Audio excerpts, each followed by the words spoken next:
There was nothing bigger to me than the Cosby Show, than being in front of that TV.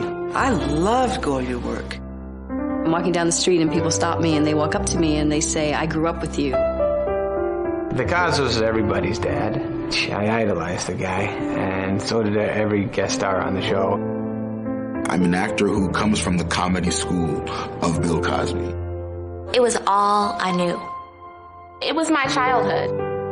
It was a thrill to see it every week because those of us who have lived this real life know that we are just regular folks doing regular things. And what they did was brought that home to us every week in our living rooms. He never plays a race card. He never deals a profanity card. He never stoops to the base level. And I love that. I tell you, that is so difficult to do and keep you on the floor. We're here to say goodbye to a cherished friend, Lamont Goldfish. I always felt safe with him around.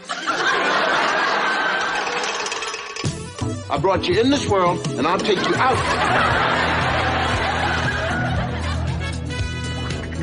If you do, you die.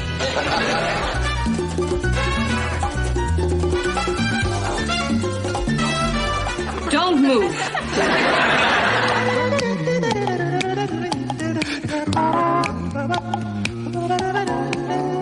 Why don't you two go and get a job and get out of my house?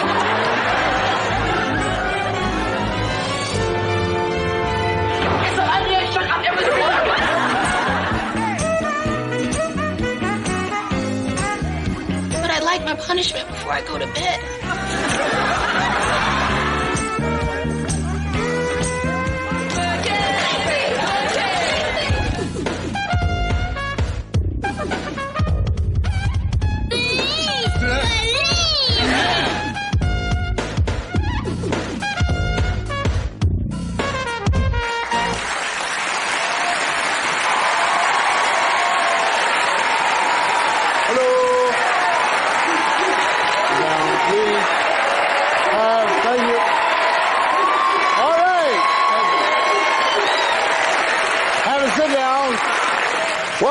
Welcome to the show. I guess if someone asked, what was it about? What is it about? How did it about?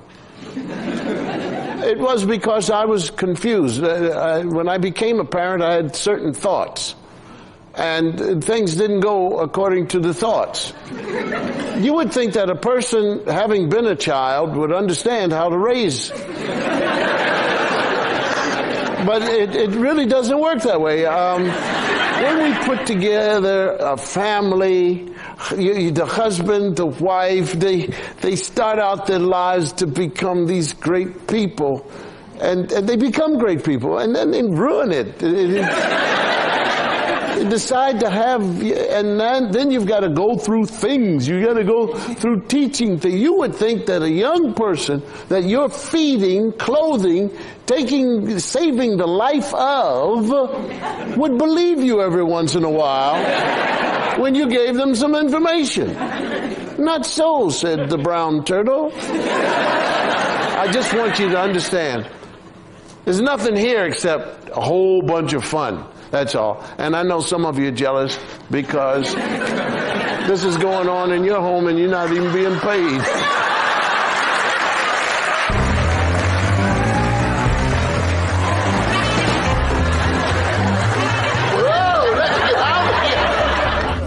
I didn't get through the days working with Bill without cracking up. Buenos dias! There's no way you couldn't laugh at somebody who did the things that he did. Challenge! You have to leave it open and catch the funny. That's what Mr. Cosby says. The script is your roadmap. But the funny things that happen are really interactions that can't be scripted. Bill didn't like to over-rehearse. Bill just wanted to know basically what the scenes were about, and he would fill in. He didn't want to get too well rehearsed, so we only rehearsed for one day. This is your fort, and you stay in here. something is not working, then he's going to ad-lib, and change it in order to make it work. And the really fantastic thing is that keeps it fresh. You never know what's going to happen. It's a little bit scary sometimes, yes. Dad, you are undermining everything that Elvin and I believe in. I understand, Sandra. I deserve everything. I just might as well. No, don't come near me. This is it. I don't want anybody to stop me. Because from this point on, you take another step and I'm a clean man. The fun thing for us is if he went to left field, we had to go to left field with him. I don't deserve to live. You come closer, I will hooverize you. And anybody else that comes near me, do you understand? It was always fun to walk down onto the Cosby Show set and to see things that didn't appear in the script. And a great example would be, say, Cliff cooking dinner. You'd write in the script, Cliff is preparing dinner, and you walk down on the set, and he was doing Julia Child. And you really don't have to worry about cheese. You just...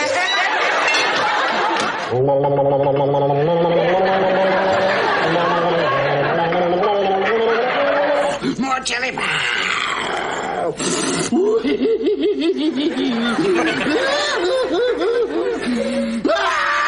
It was wonderful to work with that kind of spontaneity, to not know what he would do next. I put the key in the ignition, turned the thing, and it went. But it has not started up yet. The car has not started up yet. So I pressed down on the gas, and you think I'm lying. The car said, what?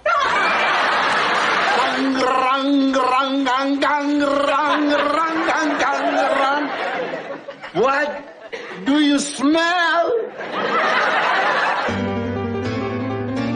I loved all of the episodes where we got to play someone outside of our regular character.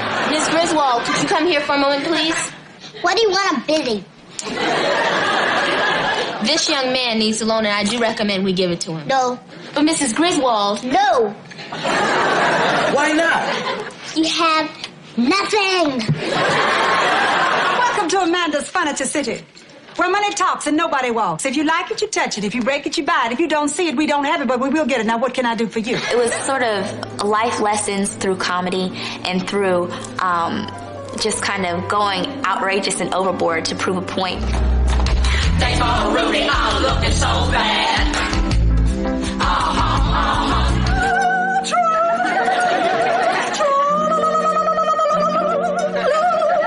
Bill set a tone, I think, doing the show, and that was that anything can happen. Could you count funnier? I can't laugh. We used to have the Brynosauromorphosis. Say that. No, the Brynosauromorphosis fitness disease. Keisha was always amazing because when we first started, Keisha couldn't read. Mama. Yes, Mrs. That's right. You could go through the woods, back up the mountain, across the sea before you got to the end. But that was just part of the, joy of what we did. One time, he's doing a scene with Keisha, and she didn't respond. And so I stopped and I said, Keisha, you want to take a look at the script? She, well, if you tell Mr. Cosby to stop taking my lines, I know what to say. 3, 2. And she allowed.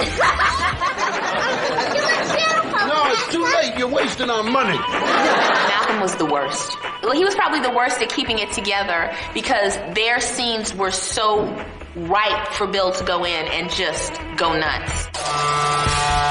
Was that you? You want to sell some meat hooks, some sneakers, some bottle. If he saw you being able to keep your composure, he turned it up another notch. Dad, can you ask me? I walked into the doctor's lounge. Look at me. Under the sofa. Is that all you want to ask me, Dr. Huxtable?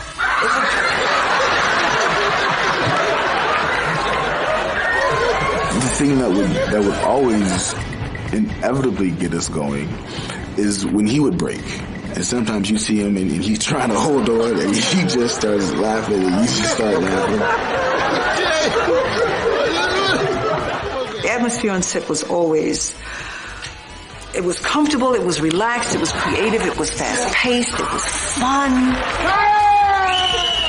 All I know is we left that theater humming the songs and feeling fine, didn't we, Claire? Humming the what? Song.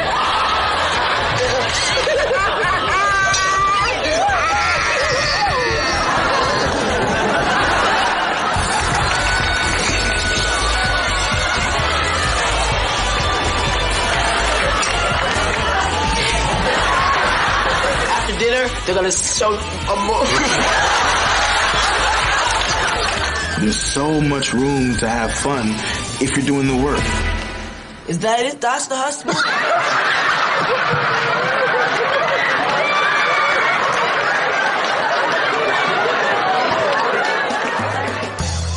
For all its success, The Cosby Show almost didn't happen. When Marcy and I initially pitched it to the networks, after developing the idea with Bill, it was summarily passed on by all 3 networks. Are you telling me that I'm not too bright? Almost single-handedly, Bill Cosby and The Cosby Show revived the fortunes of NBC. It was the #1 television show for 5 straight seasons. A record still unmatched.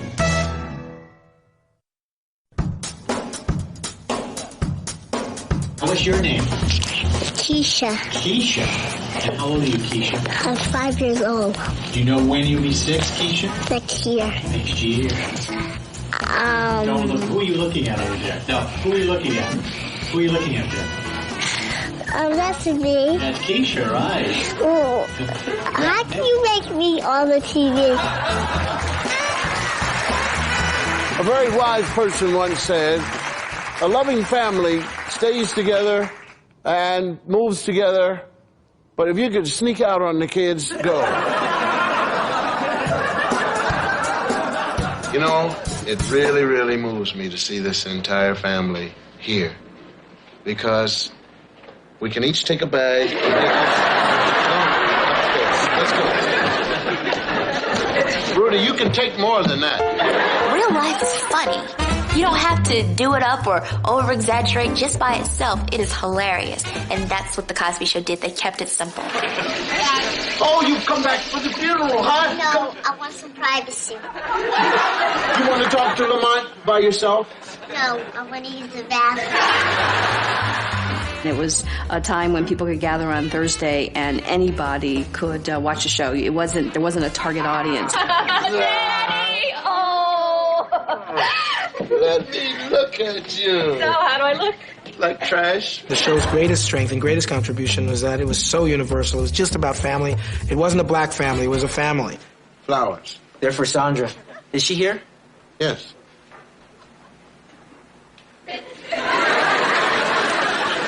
May I see her? Sure.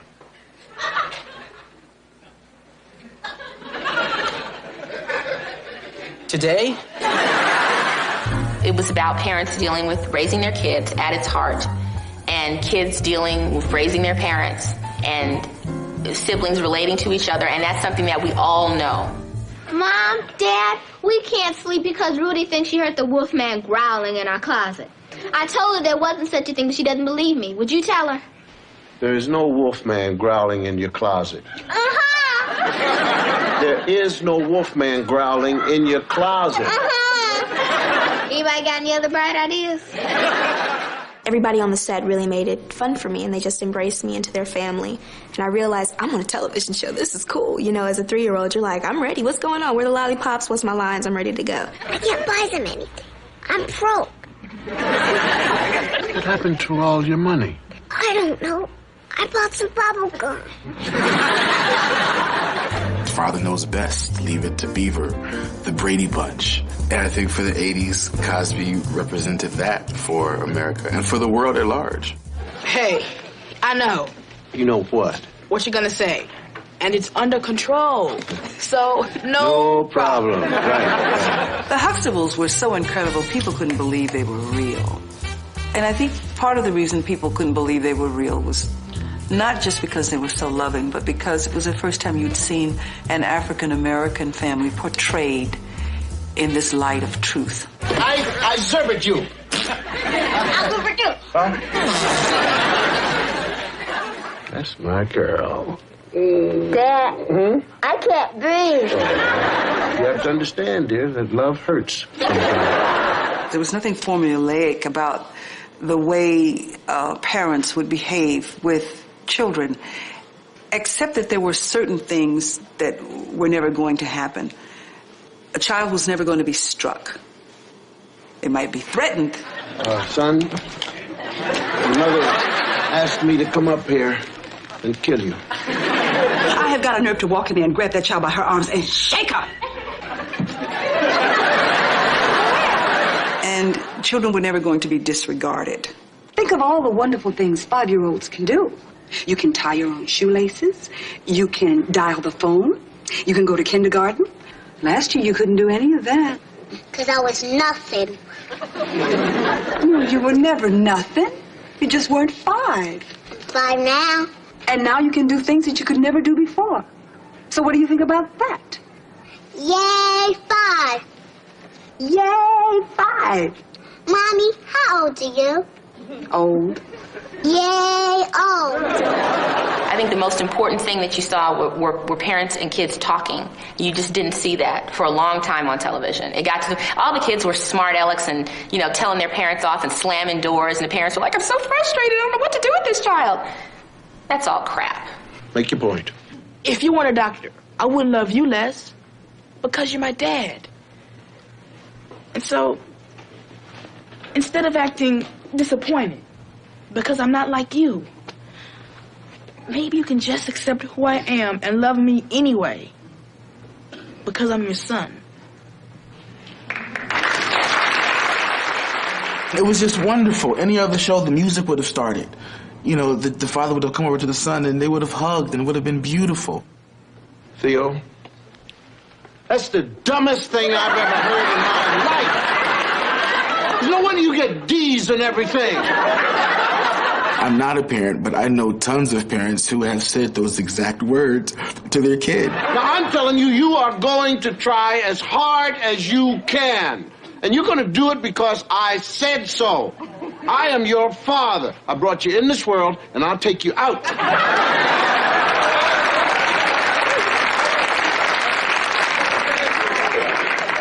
Now, son, come here. Come here.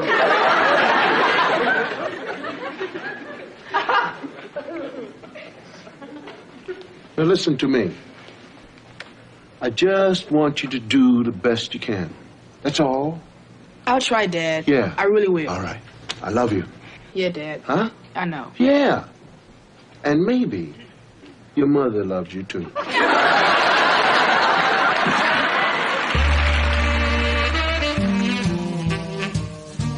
One of the reasons why Cosby worked so well and why the Huxtables came off so loving toward each other was because we all, as a cast, genuinely liked each other.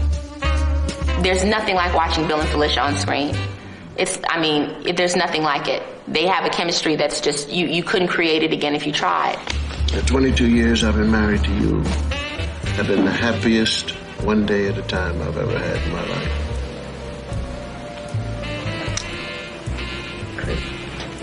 I love the way you beg. We could read Macbeth. We could snuggle up under the covers and read Macbeth, and it could take all night. And I'll be Lady Macbeth. And I'll be the big bad wolf. I think that Cliff and Claire Huxtable are without question the most romantic couple in the history of television. A loving family is a family that has unconditional love, and that the Cosby Show is able to show that on all different levels.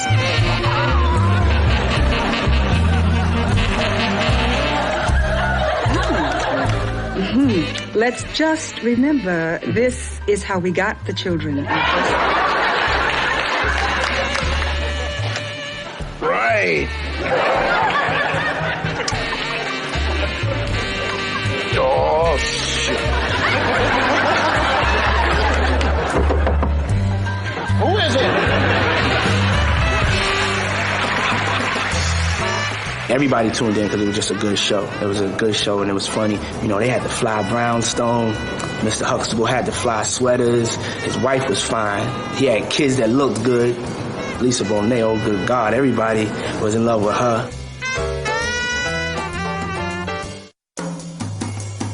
I mean, there was no bringing a boyfriend over and just having, you know, him just say, okay, when you bring her home, okay, good night. Did you tell Denise she could go out on a date tonight? Yes, I did. Well, have you seen the boy? Yes, I have. Well, how ugly is he? And he enjoyed the terror, you know, that we knew it was coming. You were in a parked car with my daughter. Yes, sir. Right. Were you that close in the car? Uh-huh. Were you...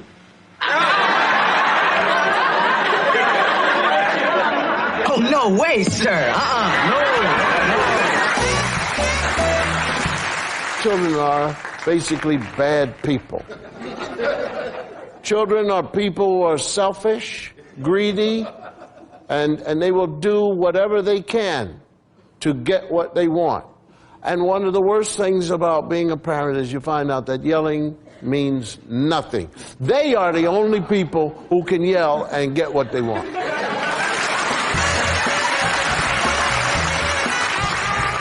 We are very fortunate to have the children, Cliff. Otherwise, we would never know the joy of leaving them at home. Let's not go back. You mean tomorrow? I mean forever. No, I'm serious. Let them have the house, and we'll stay here. And what we'll do is maybe we'll call them when we get old.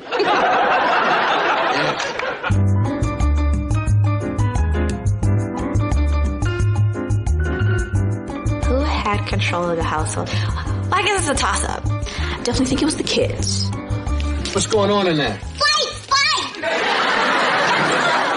Stop. Eric! Stop! No, come on, stop. Look, the two of you... All right, that's enough. Now stop. Denise and Vanessa, I said you better stop. Cliff, are you all right? They took me out. Kids know how to get what they want. Peanut butter, I need turkey!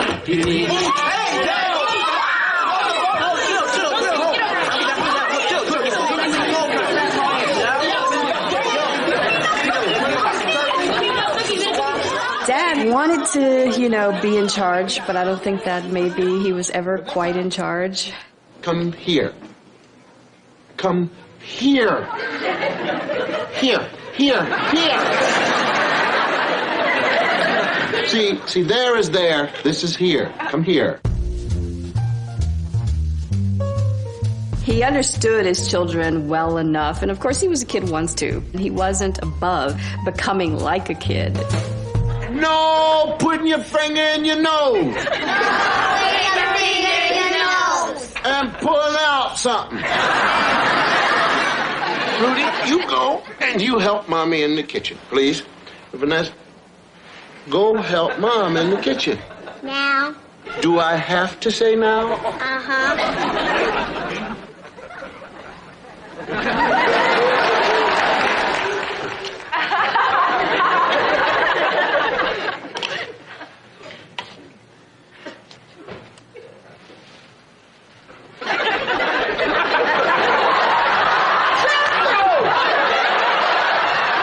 Oh, Claire Huxtable was in control of the Huxtable household. There was no question about it. She was the boss. Just have a little taste, dear. This pie is for your mom and dad after dinner. My folks will not notice. They did the last time. How? Because when we cut into it, it was hollow. Rudy, why are you in that dress? Rudy, I told you specifically to take that dress and put it back in the trunk. Now you are asking for it. Daddy told me to wear it. And don't try to use your father against me, okay? Because he has no idea about such things. Claire always let Cliff think that he was running the show, but we all knew Claire was really running the show. Now, your father and I have given you every advantage in this world, and what do you do? Well, it's like I told you. Don't answer me when I'm asking you questions. Keep your mouth shut. You think I'm talking just to hear myself talk? Answer me. Now?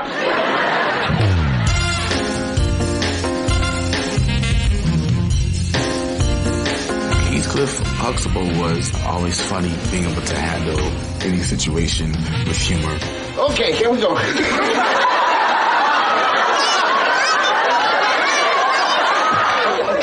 I didn't know they were hooked to her there. Dad, who everyone would want to have on the block. Bravo. Fantastic. Fantastic. Marvelous. Marvelous. I know a lot of people have told me he's the father they wish they had because he seemed like so much fun. Uncle Katie. Uncle Katie. Uncle Katie. Uncle Katie. Uncle Katie. All right. I think Cliff being such a great father was a bit of a mixed blessing that backfired on him. He was such a great father that no one ever really wanted to leave his house. They kept coming back with twins and husbands and children they had acquired and fiancés and boyfriends and, oh, yes, they kept coming back. Hey, Mom. Hey. Hey, Dad. What's all the luggage for, man? You're not moving back in here, are you? Theo had moved out. Theo was back. So I think that reflects the dilemma that a loving parent goes through. Your kid leaves and your kid needs to come back. You really don't want this kid back at your house, but what you gonna do?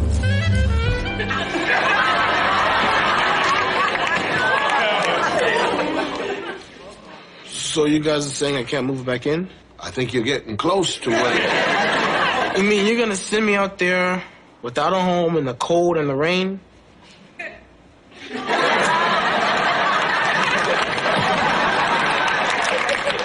The same cycle went through each and every child. They'd leave, then they'd come back, and they'd stay. And he was like, you might be leaving now, little girl, but you'll be back. You've seen people who have tried to leave, and they didn't leave. Scientists call it a vacuum effect. And this is where people really try to leave this house, but they keep getting sucked back in.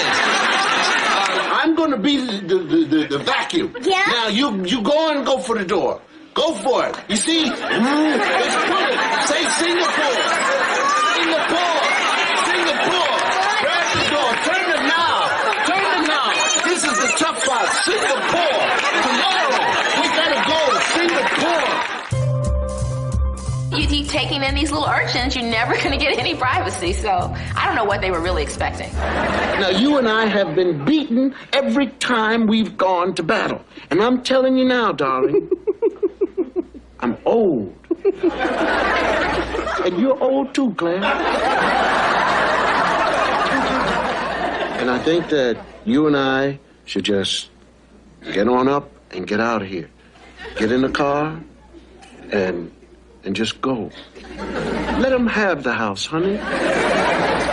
They kept coming back because it was comfortable, because it was a nice household, and because they knew the bottom line, no matter how annoyed somebody might be, there was a lot of love. Yeah, so they kept coming back. I'd like to introduce you to the woman who had full control of the home. Dear, will you please come out?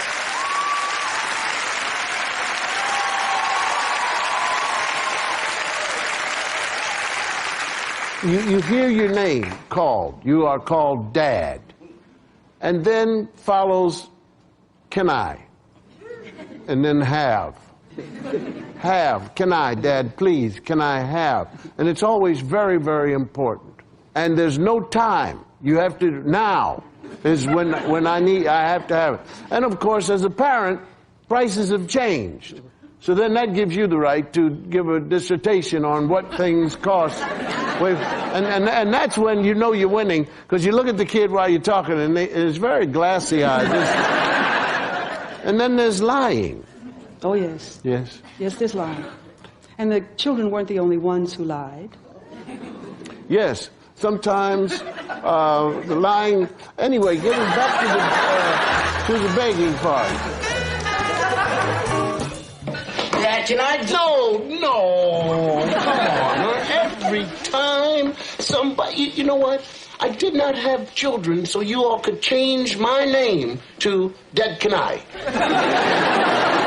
Daddy, how's work? That child isn't good at begging. I'm saying you have to be good at begging when you're little. That's about all you have. You don't have any money, you don't have a job, so you have to beg. Can I keep him, please? Please. Can we please? No, wait. You take $30 and get yourself a nice $30 shirt. Could you make it 35? I can make it nothing. The kids thought they were slick. They were always going to find a way to talk their way around, getting what they want. And it never worked. Janice, leave it up to Dad. You see, when it comes to something we want, Dad always comes through for us. Theo? Yeah, Dad. No. Shampoo was in Rudy's house, and she wouldn't let me rinse it off like Mom said to, and now Rudy might be blinded for life. If she is, can we get a dog? I think Vanessa really tried to reason and made some wonderful arguments. But you really couldn't really argue with her. See, the average 16-year-old's allowance is 0.1% of the average family income. But you and Dad make more than the average salary. So if my allowance were raised to 0.1% of that, I could be financially independent. I don't think Olivia lied and begged. I just think she gave a look and she got what she wanted. What makes you think you're going to get a pony for your birthday? Well, last year, I wanted a tricycle. Yeah. I got it. Right. This year, I want a pony. Well, I don't know about all that, see, because last year I wanted a Maserati for my birthday, and Mrs. Huxtable wouldn't let me have one.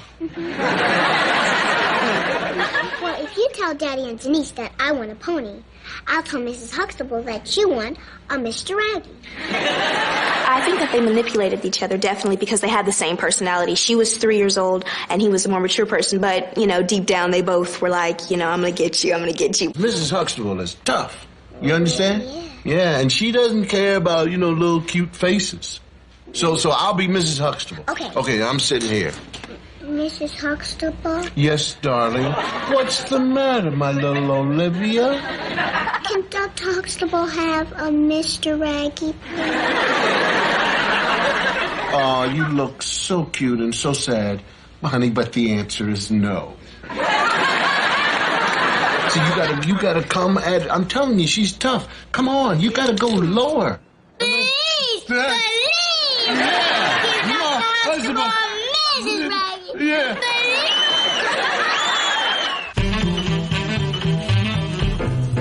Clifford, well, he's a sly fox. Sometimes he would break the rule. You broke my mug.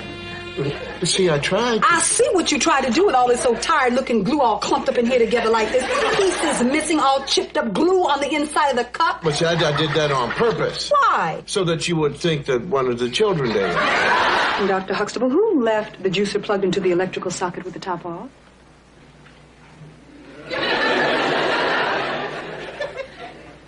Theo. Look at me when you lie. Vanessa, you're a lousy liar. Are you telling me the truth? No. That was the ultimate offense, lying. Some of the greatest lies ever told by your kids. No big deal. I forgot. I'll pay you back later.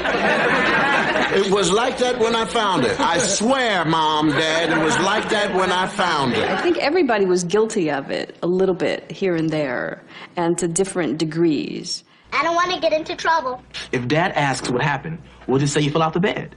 Which is sort of true because you bounced off the bed right after you hit the wall. I didn't plan to put the makeup on when I went to school. I was just talking to Rebecca, and all of a sudden I had this stuff on my face. It was like temporary insanity. Susan and Danielle are going to a real special event tomorrow night, and they invited me to come. Oh? It's a place in the village on 14th Street off Union Square. It's called The Exchange. The Cultural Exchange. It's a teen Bible club, and there's going to be... I'm not sure if any of the Huxtable kids were really great liars, because they all kept getting into trouble. I did it. I'm sorry. And I should be punished. We know it, we accept, and you will be. How do you know what their punishment is? Did Rudy tell you about that machine in the basement? Look at this. One thing that I cannot abide is when someone is lying. And Theo is not telling us the whole truth, and I'm going to find him out. He wants to be treated like an adult? Okay, I'll treat him like he's an adult. What are you going to do? You will see. Hey, I'm an adult. You can tell me. Dad, even had to fib a little bit to hide something that he didn't want, someone to know about.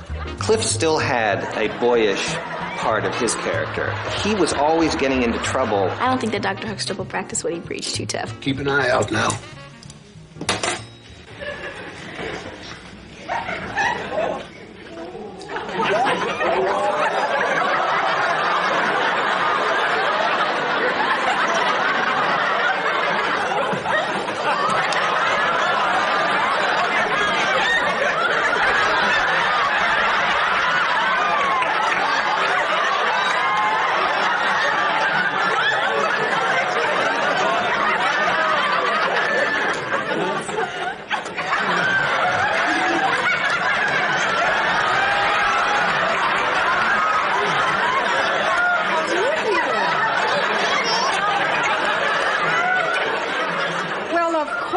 He did it. Where did this cake come from? He was the first one to go into the kitchen and get what he couldn't have, and then try to manipulate everybody to get it and sneak his way to having what he wanted. Cliff, Uh-huh. are you eating a sausage sandwich? Dear Slate, go back to sleep.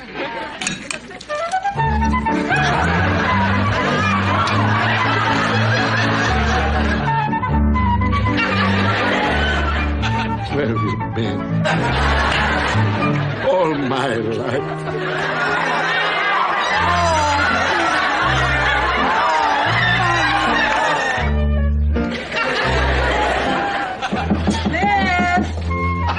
We'd like to show you a photograph of the heart of a person who has spent a lifetime consuming fatty foods.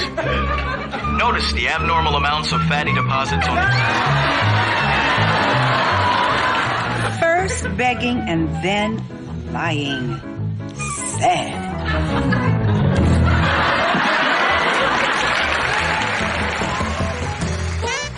When we wrote the sandwiches into a show once, I found out that we would actually send an assistant to a special place in Philadelphia.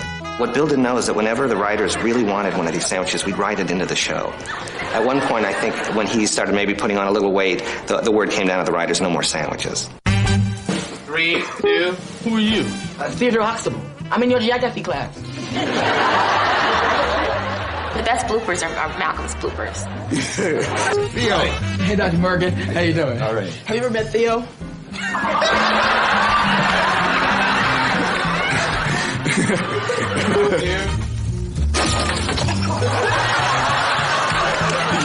And I had to pin this little flower on him, Well, I couldn't get the darn flower to stay. I want you to go out there and read that speech as if you had written it yourself. Make me and your father very proud. I kept pinning the thing, and it kept falling off. Make me and your dad proud. Okay? Let's go. Let's go. So I guess around the sixth take or so, I just got so frustrated. I tried, Jay. I said the line and pinned the thing, and it looked like it was going to fall. And I put my hand right up like this. And the audience was screaming because everybody knew what had happened. Look at that. Now, I got a chest full of things. Yeah, but you were laughing when I made a mistake. And I appreciate that you not do that. I'm sorry. Where's my kiss? And so, I forgot my line. I mean, he's human, man. So it was great to to watch him lose composure. So bubble.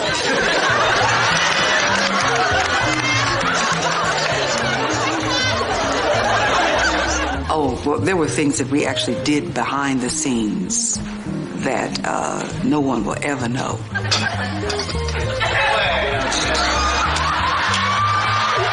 Guitar. Skiing. Tennis. Ballet.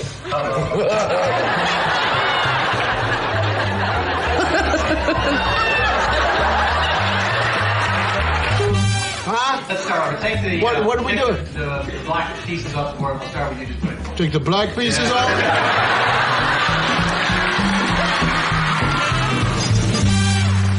When you do a television series based on family, you can stay in that house just so long before even you get tired of seeing the same people. And so we began to bring some folks into the house. Kenny came in, and the thing I love about Kenny is I don't know if he was in love with Rudy. You know, I don't know how she had no teeth.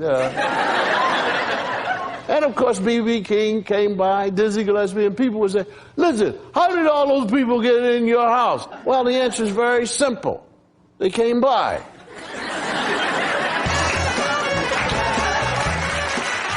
Hi, I'm Claire. I'm Denise's mother. Good stuff there. I'm Sandra, Denise's older sister. Elvin, Sandra's husband. Francine, Elvin's mother. Lester, father of Elvin. Grandma Anna. Her husband, Grandpa Russell on Cliffside. Cliff is my husband, Denise's father. So you always wanted to be related to this family. I remember those were the moments. You always wanted to be related. You always wanted to be invited over to the crib for dinner. Hi, Janet. Hi, Vanessa. Rudy, darling. Hi, Dr. Huxtable. Is it true the dream's going to happen? Because I think it is. And I think that we're the ones whose dreams are going to come true for us. You better act. What's the other cat's name? Malcolm's boy? My real name is Walter, but I prefer Cockroach. Cockroach. You really wanted Cockroach's job. Okay, this is unbelievable. You guys come up with the craziest things to do here. I love this house. Who is this? This is Bud. Rudy and Bud. If you were married to me, would you go to Boston? First of all, I'm not going to marry you. You would if I told you to. It was just hilarious because they had two kids having such grown-up conversations. You have to earn my love. A man doesn't have to earn love. A woman gives it to him automatically. Not this woman.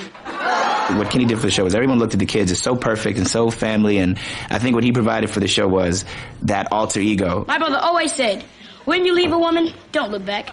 My brother says, a man doesn't want to see a woman doing a man's job unless she's wearing a bathing suit.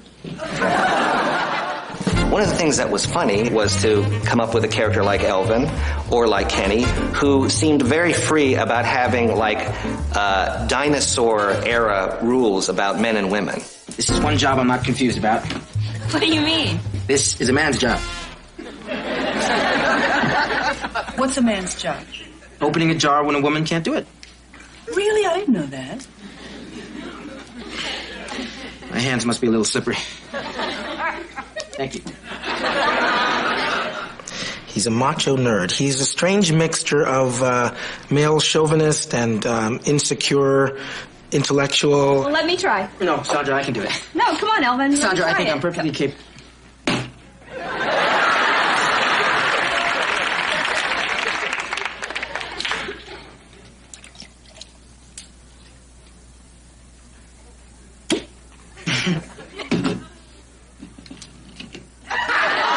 And I think that Elvin is what made that whole, it completed my role on the show, and it completed much of the family. Bill also liked to have people act on the show who never acted before. Peter, my man! Well, how are you doing? Peter running out of the house was basically what we do with him all the time. He never said a word. He just run out of the house. I realized I got a little bit over my head, in too deep a little bit, so I had to get out of there. Whenever he'd do a scene, he'd always be running. I'd let it blow over and I'll come back. He was so funny. He was just such a cute kid. You just had to look at Peter, watch the back of Peter's head as he ran out, and it was just comedy. And part of that was because Peter would never remember his lines. Oh, Peter, that's no problem going to the dentist. Why don't you want to go? Okay.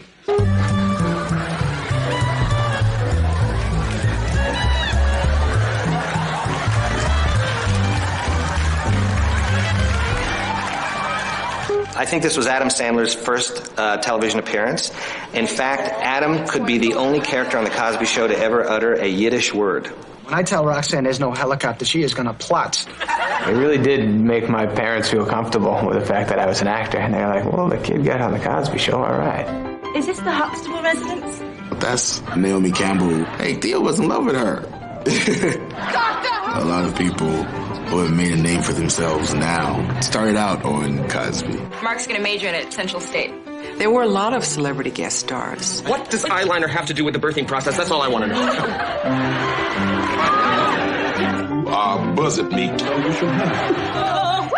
It was sort of like a who's who. You know, you'd walk into that dressing room and you never knew who was going to be sitting there. You know who's responsible? The magic. We always had fun with guests, always. Lena Horne was amazing. Look at this beautiful family. To be as young as I was and, find her so sexy. The one who's my favorite was Sammy Davis Jr. because he had a Pac-Man machine in his room. And that's all you need to be my friend. May I say that is a stunning outfit. Thank you. I loved when Dizzy Gillespie came on the show. I think that music and art was really important to Mr. Cosby, and so that was really great, I think, not only for us, the exposure to all of those people and to see who his friends were, but also to an American audience. I gave you a brand new car. But you said you want a Cadillac? It took me years after that to actually appreciate being on screen with B.B. King playing behind you. Like, I know jazz musicians right now that would kill themselves to do that. I'll let you live in my penthouse. And you said it was a shack, 'cause I gave you 7 children. Now you want to give them back. I've been your honey, baby. Hey, my sister Jamie, man. Our love is nothing but the blue. Baby, how blue can you?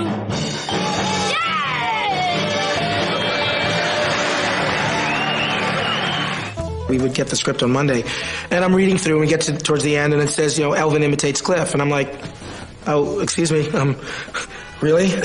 I don't do an imitation of Bill Cosby. By Thursday, I worked on it all week, and Thursday, I had to do it. I am your father. If it was not for me, you would not be able to pay for the air that you are breathing. You will see me do some major dancing on your face.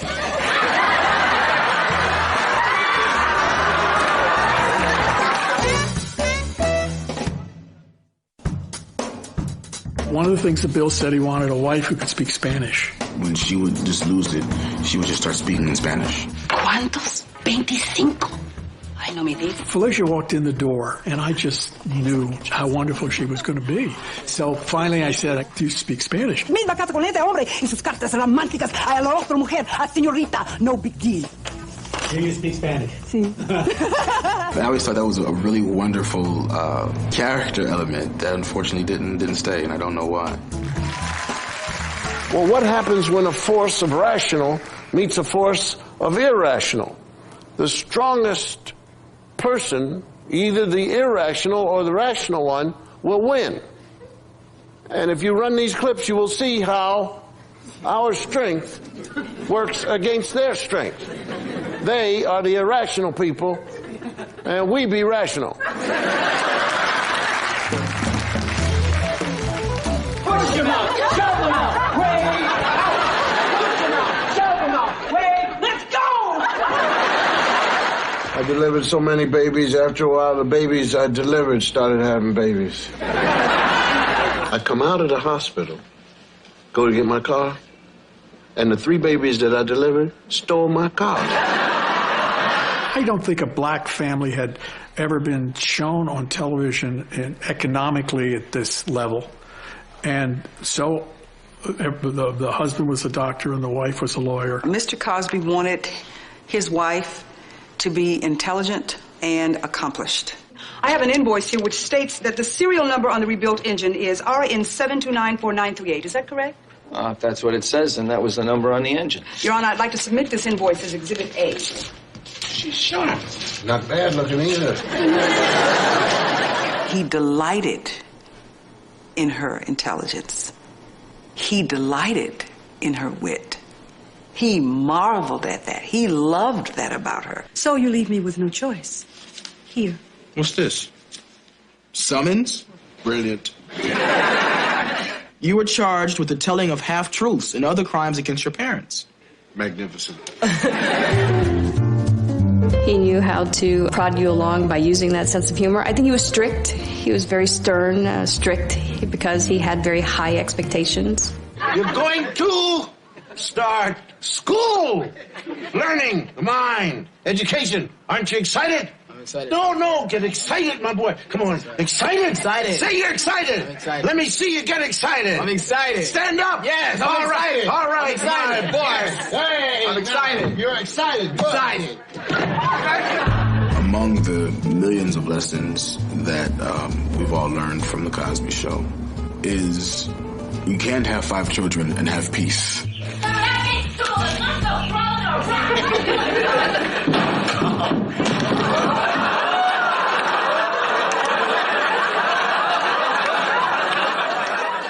I think that Dad would lose his cool when, again, it was just really those ordinary, stupid things that kids do, and you expect more out of them. Well.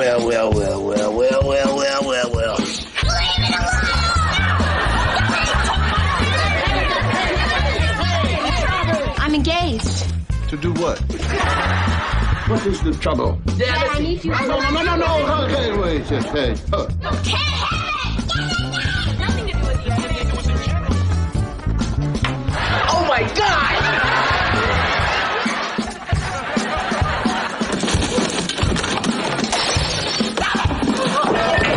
Ooh, you're in big trouble now. She did it. Now what is the... Dad, she tried to take the broom away from me. I'm really She not... put this in my eye. Shut up. Hey! We did many episodes where he just wanted to be alone, have a day off, read a paper, fall asleep on the couch. Hi, Rudy. Hi, Mommy. I didn't do it. Why did you do this? I wanted to see if Daddy could look like a woman. Cliff.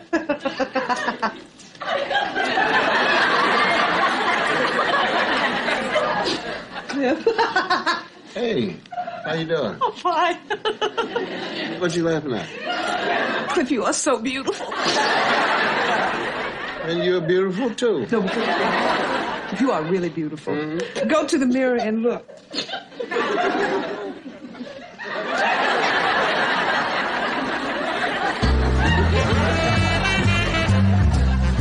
So here he had these children who were underachievers, and yet they had parents who were successful. So it was always Cliff's theme with them that, look at what we do. We work hard, we're disciplined, and that's why we have all this. But it was a lesson the kids didn't get that easily. I'm not going to medical school. Huh? I've decided not to go. I don't want to be a doctor. I don't understand. I'd like to open my own wilderness store. Isn't that exciting? No, I think it stinks. Dad? And I'll tell you why it stinks, Pally. Cliff, we need to talk. No, we're not going to talk because I want to tell him why it stinks. Yes, but we need to meet in the kitchen first. Well, Mom would lose her cool, I think, when we would do something that we didn't really live up to our full potential, or something that, disappointed her, or something that was just really plain stupid, that someone should know better. Mom? Yes. I'm not going to law school. What? I decided not to go to law school. Sandra, what are you saying? You have always wanted to go to law school. You've never talked about anything else. I changed my mind. Change it back. After all the money we spent sending you to Princeton? Sandra, you owe us $79,648.22, and I want my money now.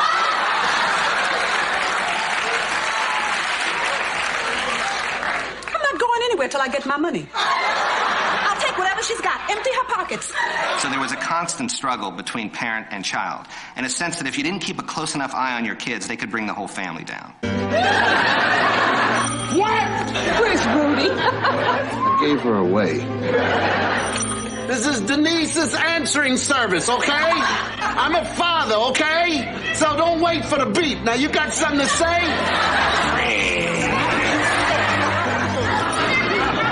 must be losing my mind.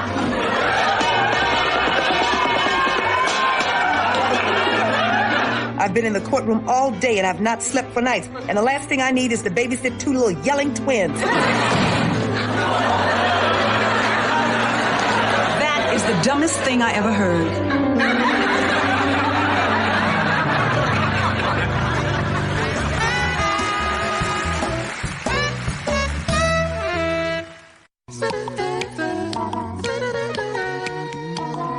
From a fashion iconic point of view, the Cosby sweaters were definitely the flavor. It was a great diversionary tactic for a wasteland that's not 34 anymore. He knew how to wear the sweater well, whereas I was kind of goofy looking. I got laughed at a lot. He had to be the best sweater model ever in history of sweater models. I couldn't wait to get my hand-me-down. Go all the way back in time, and I'm sure you will find some parents who will say to the children, turn that noise down. I don't care if they're just singing out loud, no radio, no TV. Turn it down. And then eventually you will have children, and your children will be too loud, and you'll say the same thing that you promised you would never say to your children if you had some children. Which means that every generation will sooner or later lie to itself. Wow! Take a look, check it out, huh? You got some old favorites there.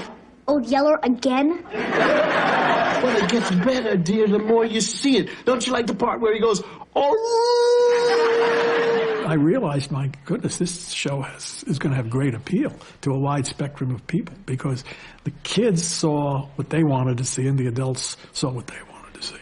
Dad, let me explain something. No, don't explain. I don't want to explain. 9-year-olds today aren't like when you were 9. Corny things were invented. Like stories about dogs.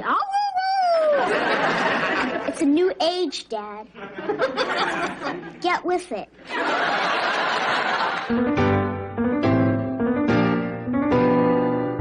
Music was a part of life. He liked salsa. He liked the blues. He loved jazz. Baby, check it in. You promise to stay? Don't take it. Promise to stay. Now listen to me.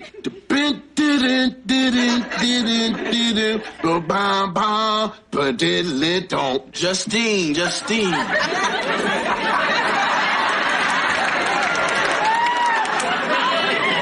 It's 22 below zero.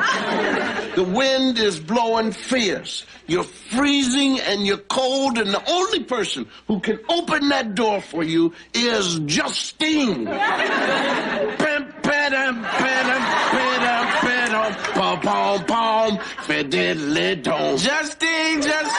right. Now, wait. Come on. Now, we got to just you got to call. You get to hit that big note. Get inside now. Come on now. There you go.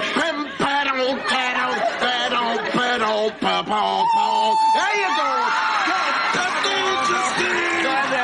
Let me hear it. Justine. You're sorry. Don't believe what you see. Justine. Oh, baby, I'm sorry. He didn't like construction music, though.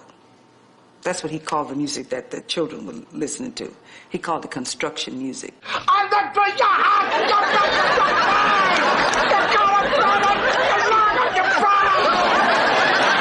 They all, were learning that at the same time and going through their childhood again. Oh, let me hold your ear. I say, countryman.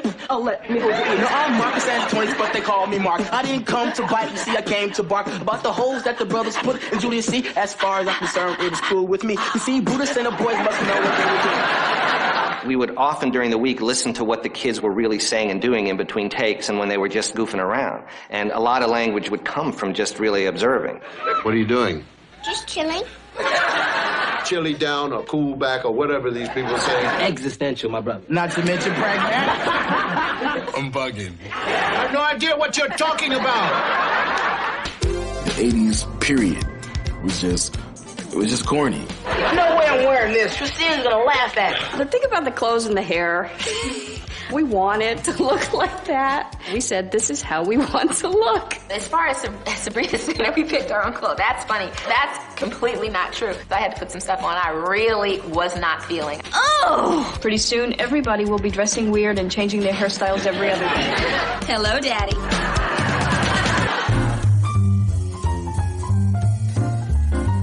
I think that the grandparents were there to show a sense of history and to keep a sense of perspective. That's a pretty hat, Grandma. Thank you. That was high fashion back then. Especially if you were a hipster. What's that? A hipster was someone who knew the latest dances and the latest sayings and wore the latest clothes. We could straighten up and fly right. Are you hip to the jive? Solid. Then slip me some skin. Beautiful. They're learning from us, and we're learning from them. They're learning history, and we're learning change. One of the episodes I'll never forget, Theo has the earring and Heathcliff's not too happy about that. What really happened to your ears, son? I walked into a door. Oh, come on. I heard that walked into a door line from your dad back in 49. Okay, Grandpa.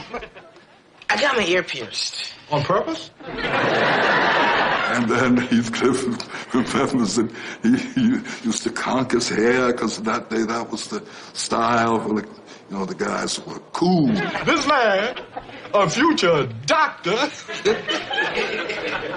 had it poured slowly over his head. Well, what happened? Burned all my hair. Wasn't that bad? He must have really liked that girl. Well, whatever happened to her? She's in the kitchen now. Mom, you burned all the hair off your head for Mom? I had a tattoo. I went to get a tattoo when I was courting Anna and in love with her. He did what? When I heard what Russell had done, I was enormously flattered. Until I saw my name was misspelled. The three Huxtable men. Scar chest, skinhead, and hole in the lobe. Starting with Grandma, Grandpa, we followed in the perfect footsteps of Mom and Dad. Honey, it's happening. It is, really? I saw the top of the head. Yeah. Oh. It was the prettiest little top of the head I ever saw. Whose top of the head did you like? I mean, I remember the birth episode. There was a scene that was not written. No, I'm not going to be blaming anyone. I'm looking forward to every day that I'm going to get to spend with them. Yeah, that's so wonderful. Spoken just like a woman whose children are only 45 minutes old. And he says, we're going to just do this scene. He says, just go along with me. You know how much I love you. Yeah. But I just also want to say how much I've loved having you as a father. Am I going somewhere? No. I only hope and pray that I can do as good a job with my children as you've done with yours. Well, I'll tell you something. It's impossible. And I think for all the children, we had these there were great expectations for us, and we wanted to live up to them. Because it was such a close-knit community and environment within the family, Cliff and Claire were able to bridge the generation gap. And having all that extended family, the grandparents, so many generations around together supporting is very important. I am your grandfather. This is the first time we've had a chance. I am your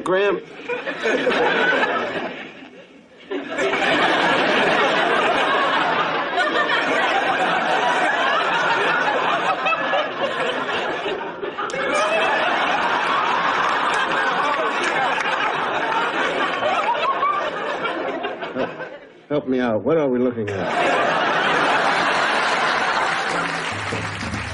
Disguised pregnancy is very interesting. Why are these bags blocking her? Stop it. It's amazing how creative people become. There was a scene that I played behind a giant teddy bear for no apparent reason whatsoever. The kitchen counter was raised about 4 or 5 inches, and there was a hole cut in the mattress in the master bedroom, and I would fit down into the hole so as to disguise this pregnant belly that I had. Ladies and gentlemen, baby stomach. Why? Next week we have a car in here. So you see, it's right there.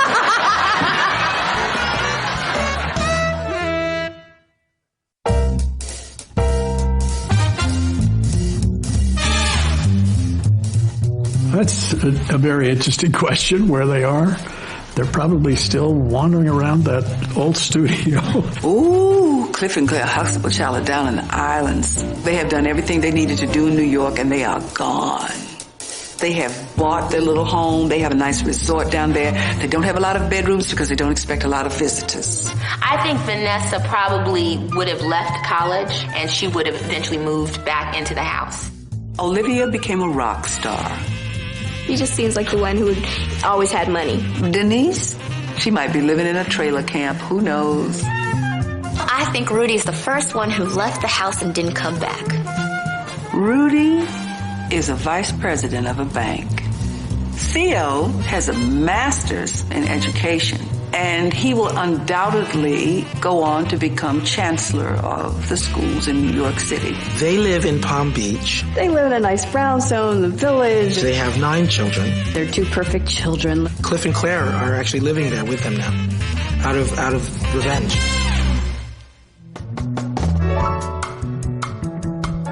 As an actor, one of the things that I cherish most is being able to perform a work that is meaningful, that has lasting meaning for people who see it. The Cosby Show was exceptional with its strong points: intelligence, honesty, respect for its audience, truth of character, reality of relationships, and the strongest point of all, subtlety. We didn't have to wave banners, beat drums, sing songs, make great speeches about who we were. It was obvious. It was obvious in the art that hung on the walls.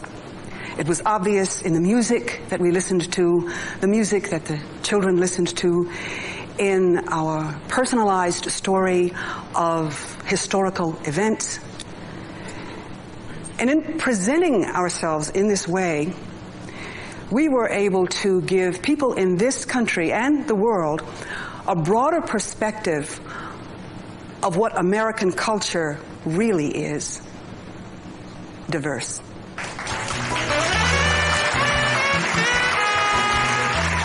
Now it's $600 against you, sir. Will you say $700 now. $800 I have. Still the ladies bid at $800. Will you say $9? $900 in front. Now $1,000. $1,000 I have over here now. That's my daddy's picture. Well, I have $1,000 and a young lady who loves her daddy. Will you say $1,100, sir? That's $1,100 I have. I think what he was trying to do is just really, on a subliminal level, expand the horizons of everyone. If you sit and you watch the shows, it's there. It's either going to come up in conversation, it's going to come up in music, it's going to come up, it's going to be on our walls, it's going to be in a shot. My name is Nonghouse. Oh, I'm sorry. Do you have a cold? No, that is my name in Xhosa, Nonghouse. Oh, very interesting name. My name is Olivia. In Xhosa, that would be Oliswa. And in delivering this truth to the audience, it really opened doors to understanding. And it introduced cultural realism in primetime television. What really happened besides the heat and the singing? Theo, I'll tell you what you should put in that paper. I remember we were doing a script about the march to Washington, and I just happened to mention, which was true, that I was on the march. Me too. The mood of that day, oh, Theo, it was so friendly. Yes, it was. People we didn't know at all, waving to each other like they were old friends. We were old friends by the time we walked from the parking lot to the Great Hall. The writers, they even came over and thanked me for telling them my experience. One of the criticisms being that the Huxtables to not accurately reflect black life. That reflects a quite limited viewpoint on who we are as black people. Vanessa, what happened? 2 girls at school were picking on me. What did they do to you? They started saying nasty things like stuck-up rich girl. I told them they better not say it again, and the next thing I know, we're rolling around on the floor. You took both of them on? Well, I didn't mean to. It just happened. All right. None of this would have happened if we weren't so rich. Let me get something straight, okay? Your mother and I are rich. You have nothing. It had such a wide range of what black life is about, and it got to it gets to a point where it's not even about black. Well, I think the significance of the Cosby Show is that it let the world know that black folks are just like everybody else. We feel, we think, we laugh, we hurt, and it was funny. Who is it? No. When I say who is it, it doesn't mean for you to come in. When I say who is it, and you say who it is.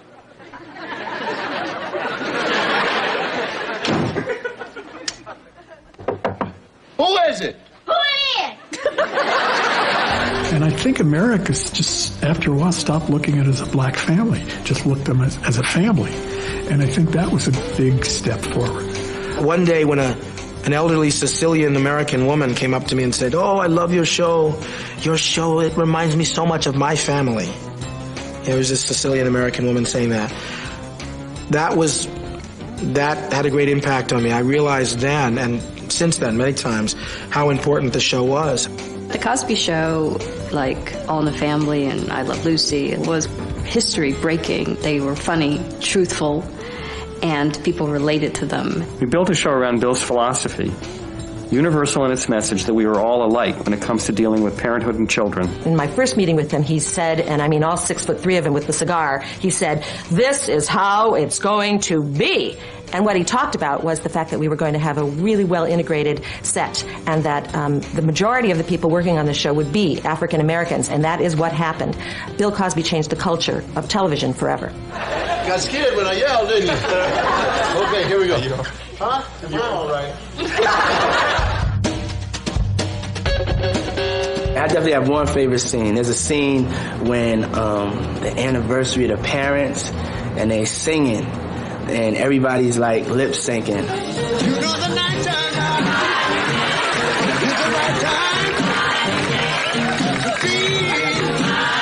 The funniest part was Keisha, Knight Pulliam. She couldn't have been more than 4 or 5 years old. And when it got to that point, baby!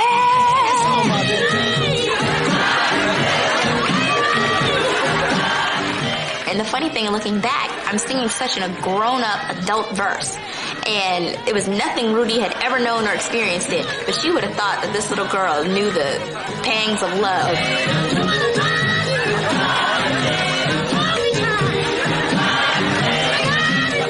Bill Cosby and the Cosby Show, it truly was historic. I think that it changed not only television, but it changed the way people, in many ways, as crazy as this sounds, viewed African American people. There were newspaper articles on little black kids who said they wanted to be a doctor. And you asked them why, and they said because Dr. Huxtable is a doctor.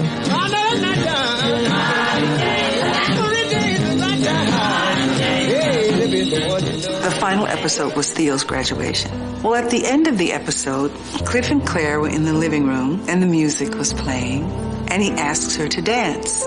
And Bill whispered in my ear, "I'm going to dance you right out of this studio." I think one of the beautiful things about the way that show ended, you see Cliff and Claire walk off the set, out of the studio doors. They walk past the audience, past the camera, past crew. And I just thought it was such a classic farewell. It was one of the most amazing moments in my life. And walking out of that door for the last time, well, it was the happiest time of my entire life. So I figured, well, whatever happens now has gotta go down. It's like the house you grew up in. I mean, you know, these people I'd known my whole childhood. You know, I saw them more than I saw my own family a lot of times. And for 8 years, we genuinely loved each other. There was a sincere rapport that we have that is, anyone would tell you, is quite rare to have on any show. I was so used to being with these people every day for like 3 years, and then it's just gone.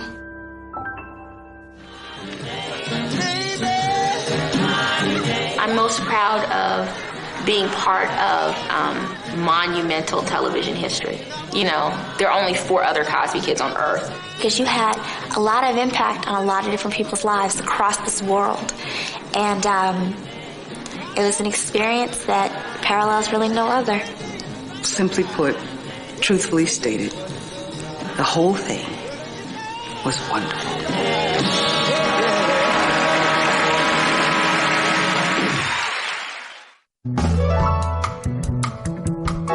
I just want all of you people to understand something. I never had to worry because I had a catcher. So I could go off and I could do a 1.5 and triple thing, and then all I had to do was put my hands out and she'd go back. She was there. She was right there. And she envied Mrs. Cosby. And she always tried to never do anything that would go off, and then she would say to me something, well, would Mrs. Cosby do this? And it became kind of troublesome. But the beauty of working with a woman with the intelligence, the passion, and the knowledge, and then to watch no nominations for anything. When you put it up on what you're looking at now, she doesn't need it.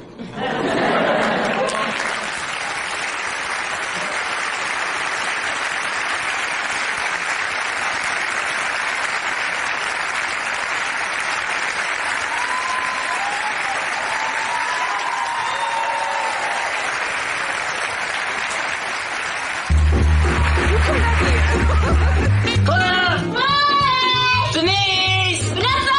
Can you hear me? You can't have it! Why do we have 4 children?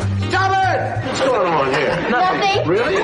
What do you want, Rudy? If you don't stop acting silly!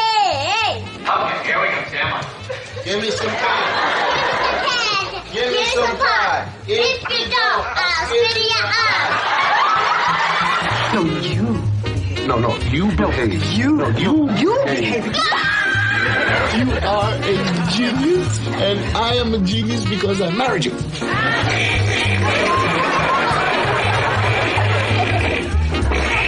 Checkmate.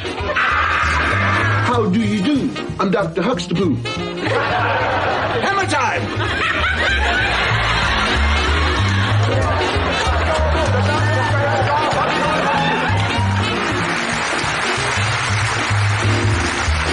We had a great night tonight, and we thank you for joining us. It's been fabulous. Good night.